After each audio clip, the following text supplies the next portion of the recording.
is Charles McCarthy, and I'm standing here with professional fighter, team animal fighter, Ryan Derocher. How you doing, Ryan? Pretty good, man. How you doing? I'm doing great. Why don't you tell me a little bit about yourself, what weight you fight at, and a little bit about your experience?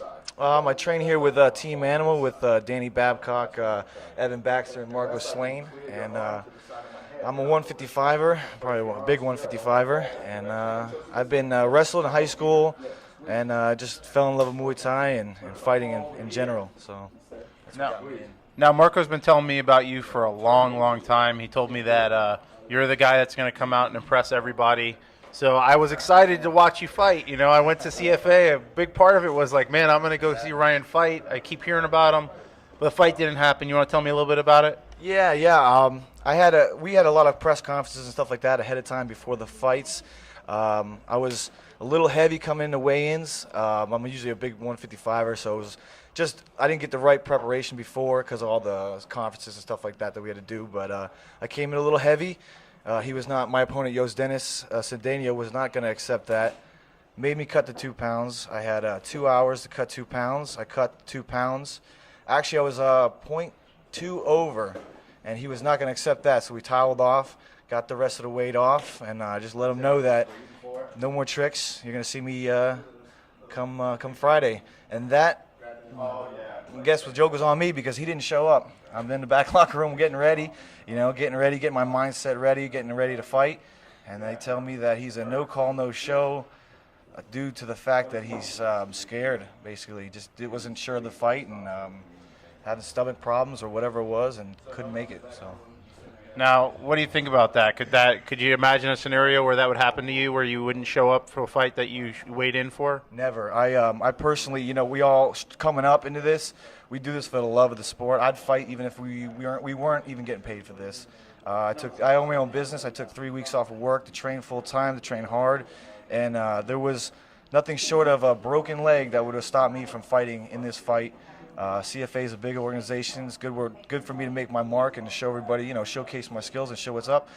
There's nothing out there, and I'm actually disappointed to see fighters that are like that call themselves fighters because you show up with a bruised shin or a little hand problem, stuff like that, a stomach problem, stomach flu.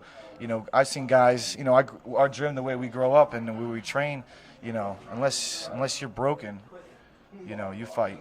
Now, you mentioned something I want to touch on. You mentioned a bruised shin. Now, I think I know what that comes from. You want to let me know? Yeah, that comes from Joey Rodriguez. We're at the press conference, and all of us fighters are sitting there hanging out, talking.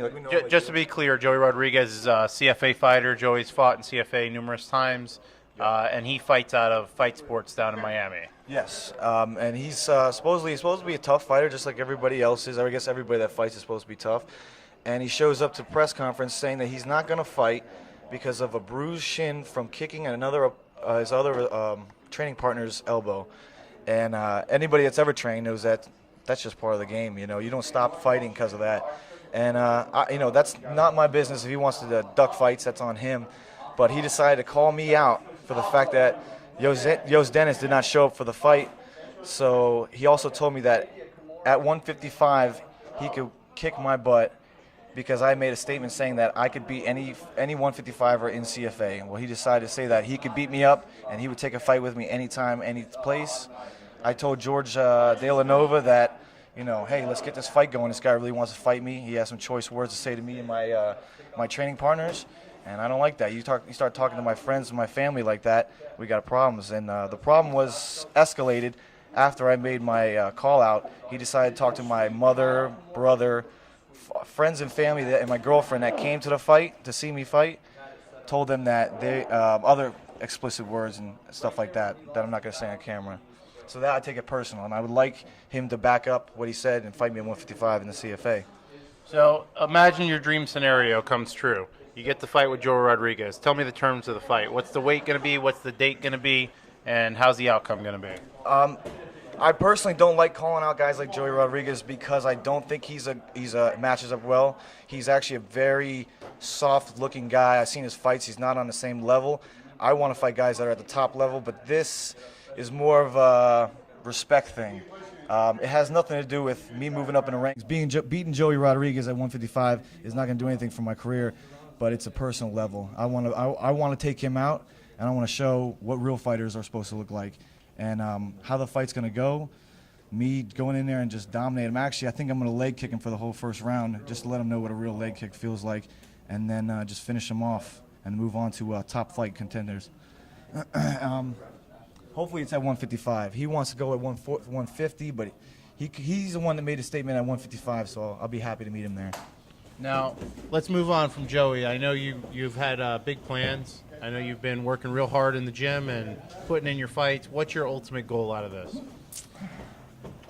To beat him, to move on, and to fight all the top guys in Florida and move on to the big show. You know what I mean? All I want to do is just showcase the skills here that we do at Team Animal and show aggressive style, bring a more aggressive, fighting, strong, hard style that I think is starting to lack in some MMA. You guys are trying to point fight and stuff like that, and I want to bring the Vale Tudo aspect of fighting back. You want to bring the fight back to the fight. Exactly. So, do you envision yourself maybe one day seeing yourself on TV fighting for the UFC? Oh, most definitely. It's not a vision. I already know it's going to happen. I just want to be a top contender in the UFC. I just don't want to just get there. I want to be the top. What's your timetable?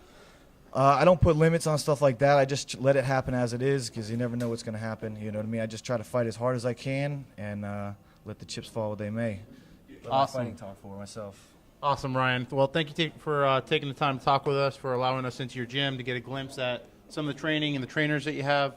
And we're excited to keep following your career. I hope that we get to report on you fighting in the UFC soon. I hope so too, man. I hope you get to see me fight finally, man. You're going to love it. I can't wait. You heard it here, Cage Junkies. This is Charles McCarthy with Cage Junkies TV. Where do we find them? Facebook, Twitter? Okay. Ready?